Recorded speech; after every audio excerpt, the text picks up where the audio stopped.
Kilala po ninyo tong artist ng to? Pasensya na po kayo. Hindi po kasi ako mahilig manood ng TV. Lalo na kung pag-uusapan po mga celebrity. Ang kinahiligan ko lang po yung makinig ng aral ng Diyos, makinig po ng mga kanta sa Panginoon, at yung mga bali-balita po sa ating mundo. Kaya po, emotional po ang aking buhay.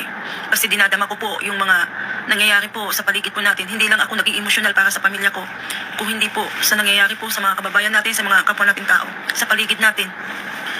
Ito po yung artistang ito. Sinasabi po niya dito, siya po ay hindi makatulog dahil nakakaramdam na po siya ng kakaiba sa panahon po natin ngayon. Naging emotional din po siya. Sabi niya, alam din niya na mayroong masigit sa kanyang emotional. At sinasabi niya na magsipaghanda tayo. Hindi madadala ang kayamanan o anuman laki ng pera mo. Kung kinakailangan mong gamitin sa tama, gamitin mo. Makontento ka kung anong halagang meron ka. Hindi yung nagkakapera ka sa maling gawa, namumuhay ka sa maling gawa. Isuko po sa Panginoon Diyos. Magbagong buhay na po tayo. Tapusin niyo po yung video na ito at malalaman po ninyo ang ibig iparating ng Diyos sa atin. Tandaan mo kapatid, bawat isa po sa atin, minahal ng Diyos. Pero pipili siya ng mga tao na may takot sa Kanya. Yung sumusunod sa Kanya. Yung nagbibihis ng kasuotan. Pipili siya ng mga tao na mga mahihina na kapag pinapakinggan, itsupwera po, walang halaga. Pero tatandaan ninyo, kung sino man taong yun, napakapalad. Kasi nakarinig siya ng babala ng Diyos. At mapapaghandaan niya ang sarili niya sa araw na dumating ang paghukom. Sa araw na dumating ang darkness. 3 days in darkness. Walang naniniwala, kalokohan lang daw. Kapatid, tandaan mo may kaluluwa ka. Yung kaluluwa na yan ang haharap sa Panginoon Diyos. Yan ang hahatulan. Dahil ang katawan natin, na panglupa, maiiwan dito sa mundo. Sa araw ng paghuhukom, ang lahat ng kaluluwa, haharap sa Panginoon Diyos. Sa pamamagitan ng Panginoon Jesus. Hahatulan sila. Isasama sila sa walang hanggang kamatayan na umaalaglag na panoorin. Pakinggan po natin. Para dumami ang nanonood. Tapusin niyo po ang video. Alam ko na po ang free na kuminsan po mali. O para lang siguro panoorin. Para dumami ang nanonood. Alam ko na po ang 3 Days of Darkness. About 30 years ago pa. Alam din ni Ate Nova Villa. Pinag-usapan na namin dyan. Pinag-usapan na po namin yan. Kung familiar kayo kay Basula Raiden, hanapin po ninyo si Basula Raiden. Matagal na po yan. Hindi ako makatulog. Hirap na hirap ako matulog. Itong mga nakaraang araw. Palagay ko hindi lang ako. Kasi nga po, yung Schumann's Resonance, may kinalaman din po ito sa 3 Days of Darkness. Kasi parang nagpipipara. Schumann's Resonance po ay ang tibok ng puso ng mundo. Meron yan sa TikTok, hanapin po ninyo. Schumann's Resonance. Ibang-iba na po ngayon. Kung minsan, ang tibok ng puso ng mundo ay tumitigil pa. Hindi pa po yan nangyari before. Pero nangyayari ngayon.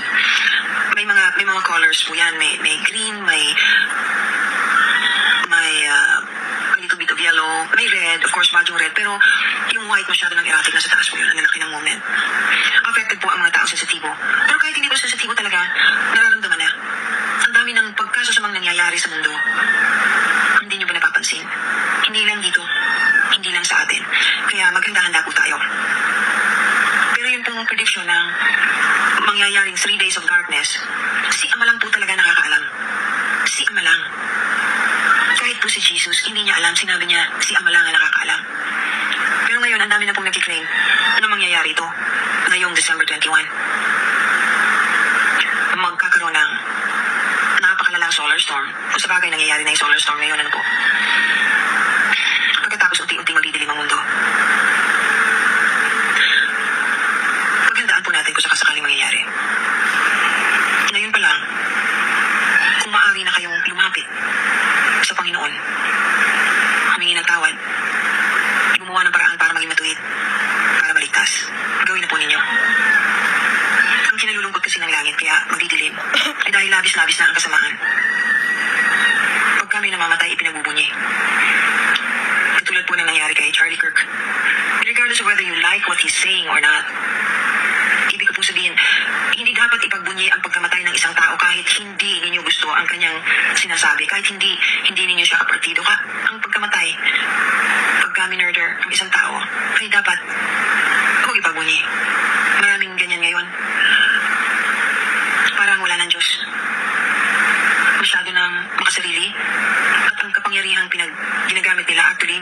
galing sa mga negative forces, evil forces. Yung pong 3 days of darkness, kung matutuloy, tingin ko hindi pa po. Pero dapat nakahanda pa rin. Dapat po meron kayong kandilang sagrado. Kasi lahat po ng kuryente, lahat ng kahit solar hindi aandar. Maghanda po kayo na maraming tubig, posporo, magpa-bless kayo ng kandila.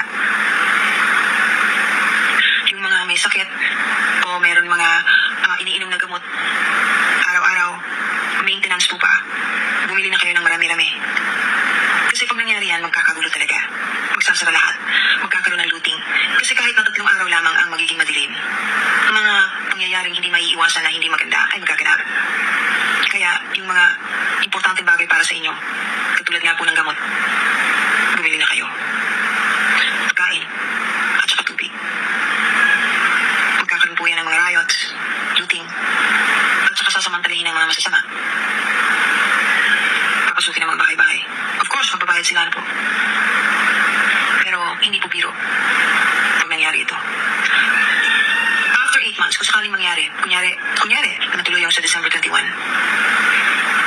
hindi po yun ang katapusan. After 8 months, meron uli. Mauulit uli. At mas malala. Ito ay gawa na ng tao na hindi na naniniwalang may Diyos.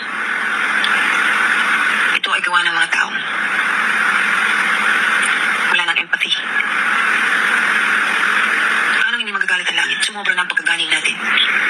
Wala ng satisfaction. Tayo po ay naging masyadong maging material. Hindi po drugs na nakaka-addict. Sex nakaka-addict. Pagsisinungaling ay nakaka-addict. Pagnanakaw ng pera ay nakaka-addict. Hindi makontento. Kailangan pagkarami-raming pera, hindi nyo naman madadala. Yung mga hindi naniniwala na may kaluluwa ng tao, yung mga hindi naniniwala na may impyerno at may demonyos, paano kung totoo? Paano kayo? Di bali sana kung parang kulungan lang yan na matatapos ang sentensya. Eh yung mga ganyan, eternity. Magdudusa kayo. Magnilay-nilay po tayo, mahayos tayo, kasi kung sakaling totoo, magkatotoo ang 3 days of darkness, nakaka